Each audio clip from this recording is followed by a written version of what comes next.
Earth's biodiversity is under threat from climate change and changes to land use. But what part does genetic diversity play in whether a species will adapt or become extinct? Genetic diversity is at the heart of how species and ecosystems evolve. The greater the genetic diversity in a species, the more likely it can evolve to survive as conditions around it change.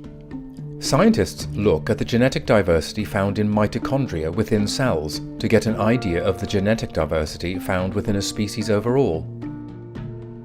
The authors of a new paper in ecography have developed global maps of mitochondrial genetic diversity in mammals and combined them with new projections of climate change and changes to land use to get a better understanding of how species around the world will potentially cope and adapt to the rapidly changing natural world.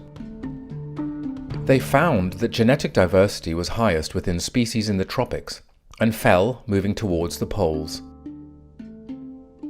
This means that species found in the Arctic, tundra and boreal forests of the world are more likely to go extinct with a predicted 2-degree rise in global temperatures. Although species living in the tropics are more likely to be able to cope with increasing global temperatures, thanks to their higher levels of genetic diversity, they will also experience much greater habitat loss in the next decades because of human activity. So predicting vulnerability to extinction is a much more complex algorithm.